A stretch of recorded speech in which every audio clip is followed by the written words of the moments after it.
آپ کے دلوں میں بے بس کر لے بلند آواز سے کہیے سبحان اللہ. تو متوجہ ہو کر اپنے جذبات، اپنے احساسات کو، اپنے مزاج کو، اپنی طبیعت کو اس محفل کی طرف لگائیے تھوڑی دیر کے لیے. اور جو میں بات کرنے چلا ہوں، اللہ کے قرآن پاک میں اللہ رب العالمین ارشاد فرماتا ہے قد جاءکم من اللہ نور نور و کتاب مبین. بلند آواز سے کہتے ہیں سبحان اللہ. اللہ کے رسول صلی اللہ علیہ وسلم کے پاس یہ وحی نازل ہوتی ہے، اور ایک نہیں، دو نہیں، تین نہیں، چار نہیں، بلکہ 70,000 فرشتے آسمان سے اس آیت کو لے کر نازل ہوتے ہیں. یا رسول اللہ، صحابہ کرام عرض کرنے لگی یا رسول اللہ صلی اللہ علیہ وسلم 70,000 فرشتے ایک آیت کو، ایک سورت کو لے کر نازل ہوتے ہیں، اس میں وجہ کیا ہے؟ اللہ کا قرآن 70,000 فرشتے لے کر آ رہے ہیں. کہنا پڑے گا سبحان اللہ بلند آواز سے. 70,000 فرشتے. میرے آقا قائد و جہاں صلی اللہ علیہ وسلم نے فرمایا کہ زمین اور آسمان کے درمیان اللہ رب العالمین نے شیطان کو، جنات کو یہ طاقت دی ہے کہ وہ قرآن کو بھی رد و بدل کر سکتا تھا. اس لیے اللہ نے فی لوح محفوظ فرما دیا کہ ہم نے اس کو ایسا محفوظ کیا ہے کہ جب یہ نورانی قندیل سے اللہ کی جانب سے آتا ہے تب بھی محفوظ آتا ہے، اور جب سینہ مصطفیٰ میں ہوتا ہے تب بھی محفوظ ہوتا ہے. ٹھیک ہے، یہ تو عبارت کا میں تحریر پیش کر رہا تھا. اب سنیے قد جاءکم چار تراجم منظور بھائی بابو صاحب 4 تراجم میں نے اٹھائے. اس میں دیکھا قد جاءکم کا معنی نکلتا ہے تحقیق، کسی نے لکھا بے شک. تیسرا ترجمہ دیکھا، اس میں تھا کہ خبردار. پتہ یہ چلا کہ جس نے تحقیق کہا اس نے بھی صحیح کہا کہ یہ وہ نور ہے جو پہلے سے تحقیق ہو کر آ گیا ہے. تو تم تحقیق مت کرنا، اور اگر تم تحقیق کرو تو تم کر نہیں پاؤ گے. سورہ بقرہ میں دیکھیے کہ اللہ فرماتا ہے تم اس نور کو اپنی بھوکوں سے بجھانا چاہتے ہو، اللہ تم پر ہنسی کرتا ہے. اللہ تم پر ہنستا ہے، تمہارے بے بسی پر ہنستا ہے. اللہ اکبر. اب قد جاءکم ایک معنی نکلا خبردار، ایک معنی نکلا تحقیق، ایک معنی نکلا بے شک. تحقیق کا بتا دیا، خبردار اللہ تعالیٰ نے کیوں کر دیا؟ جہاں اللہ کے ولیوں کی بات آتی ہے تو اللہ قرآن میں خبردار کر دیتا ہے کہ شک بھی مت کرنا، اور جہاں نبیوں کی بات آتی ہے وہاں پر بھی اللہ تعالیٰ نے خبردار کیا. ٹھیک ہے، مجھے کوئی واقعہ نہیں سنانا، آپ کو پیٹنٹ ایسی باتیں بتانی ہے جو آپ کے دلوں میں، اور آپ جا کر گھر سوچیے گا اور سوچیں گے ضرور. ٹھیک ہے. دو چیزیں اللہ رب العالمین نے خبردار بھی کہا. خبردار وہاں کیا جاتا ہے جہاں کوئی خطرہ ہوتا ہے، جہاں کوئی خطرہ ہو وہاں خبردار کیا جاتا ہے. یہاں اس لیے خبردار کیا جا رہا ہے اے لوگوں سن لو، اے انسانوں سن لو، اے جناتوں سن لو، اے فرشتوں سن لو، اے انسانوں سن لو. خبردار اس لیے کیا جا رہا ہے کہ یہ جان کا معاملہ نہیں ہے، ایمان کا معاملہ ہے. ٹھیک ہے، ایمان کا معاملہ. اپنے ذہن مت لے کر آنا، پہلے خبردار کر دیا قد جاءکم. اب آگے ہیں من اللہ نور، من اللہ نور. تینوں تراجم اٹھائے، دیکھا ایک میں تھا کہ اللہ کی جانب سے تمہاری جانب ایک نور آیا. وہ نور کون ہے؟ حضرت ابن عباس اسی آیت کے پہل میں فرماتے ہیں، تشریح فرماتے ہوئے فرماتے ہیں کہ یہاں اللہ کے نور سے مراد محمد عربی کا نور ہے. اب بات یہ پیدا ہوتی ہے کہ نور بھی ہیں میرے آقا اور بشر بھی ہیں. ٹھیک ہے، لیکن خدا کی قسم اللہ نے بشر میں اس نور کو اس لیے داخل کیا کہ بشریت کو عظمت مل جائے، بس بشریت کو فضیلت مل جائے، بشریت کو عظمت مل جائے، مرتبہ مل جائے. وَإِذْ قُلْنَا لِلْمَلَائِكَةِ اسْجُدُوا لِآدَمَ فَسَجَدُوا إِلَّا إِبْلِيسَ. یہ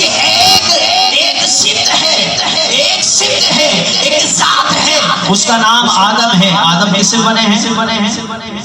آدم کس سے بنے ہیں؟ بتائیے نا بھائی، آدم کس سے بنے؟ مٹی سے. اور فرشتے کس سے بنے ہیں؟ نور سے.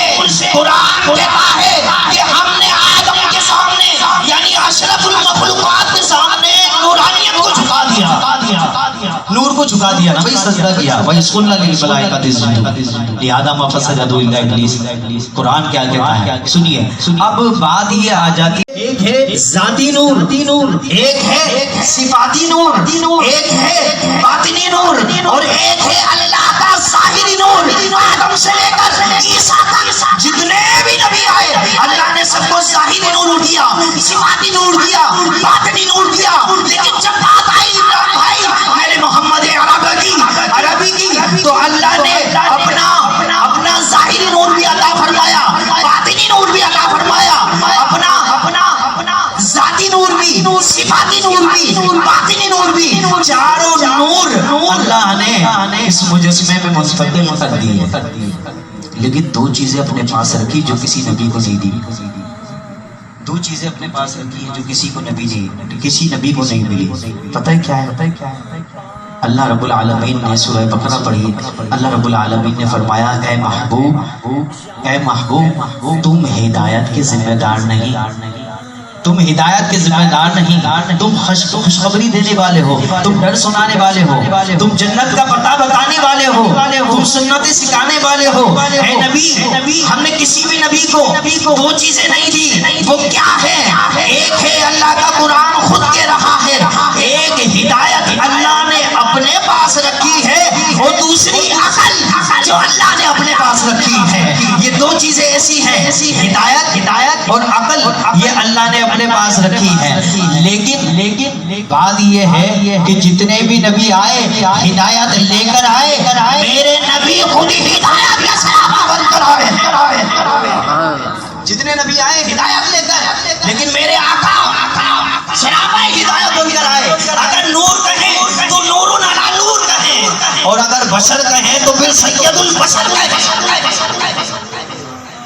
نور کہیں تو نور علی نور، اور اگر بشر کہیں تو سید البشر کہیں۔ اللہ اکبر۔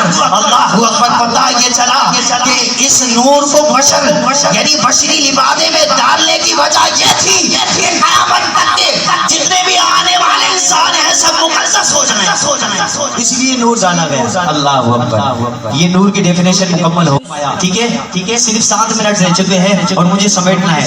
اللہ رب العالمین نے کہیں اپنے نور کا تذکرہ فرمایا، میرے محبوب کا نور کا تذکرہ فرمایا، لیکن یہ آیت ایسی نازل فرمائی کہ اللہ رب العالمین نے نور اور کتاب دونوں کا تذکرہ ایک جگہ کیسے؟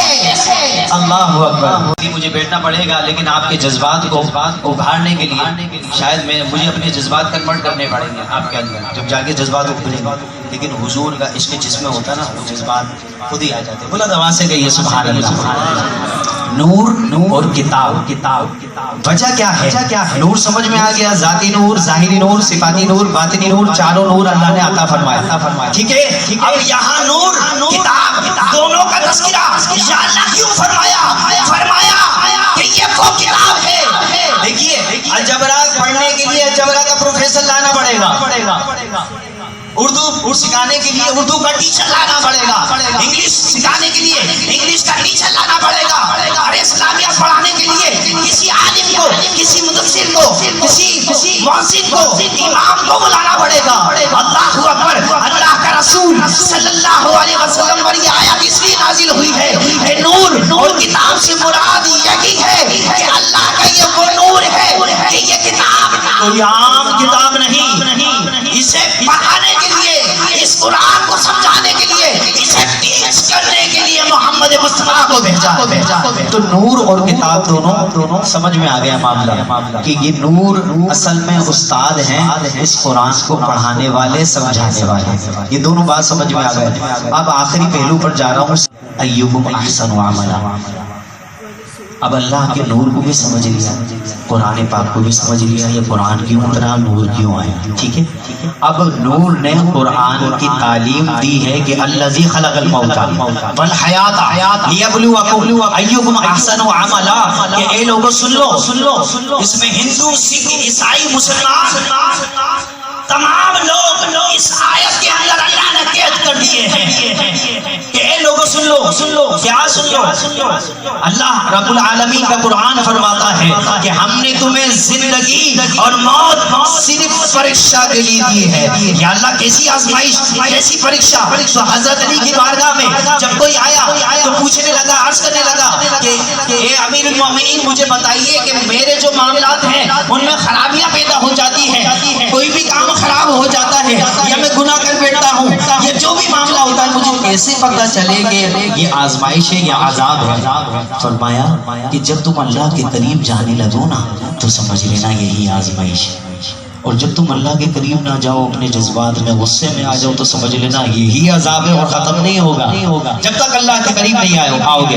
یقین جانیے کہ اللہ رب العالمین جب کسی سے ناراض ہوتا ہے نا تو اس کے لیے رزق کے دروازے بند نہیں کرتا بلکہ سجدوں کی توفیق کو روک دیتا ہے، سجدوں کی توفیق کو روک دیتا ہے.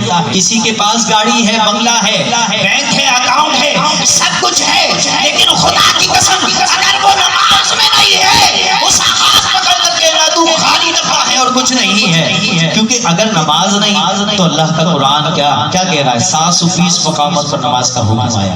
اللہ اکبر. الذی خلق الموت. اب سنیے گا، یہ غور سے سننے والی بات ہے.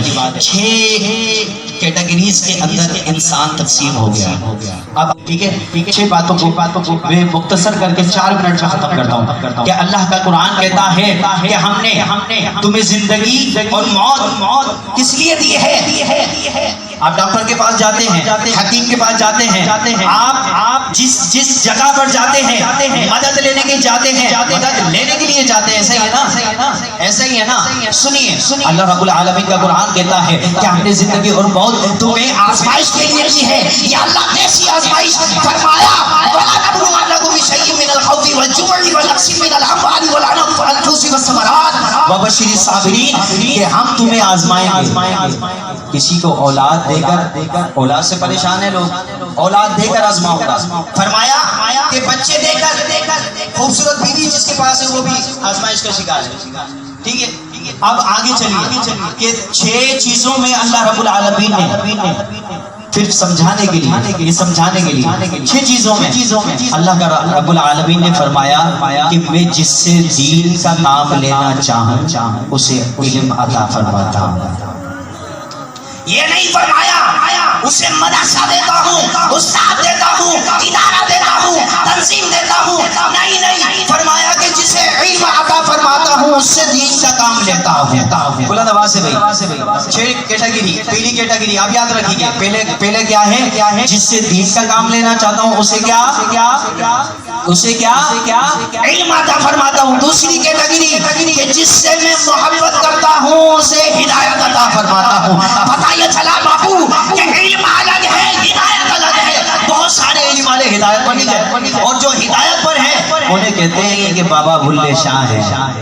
جو ہدایت پر گئے ان کے لیے کہتے ہیں یہ بابا فرید ہے کہ 7 سے 7 گزرنے کے بعد بھی لوگ یاد کرتے ہیں. ایسا ہے نا.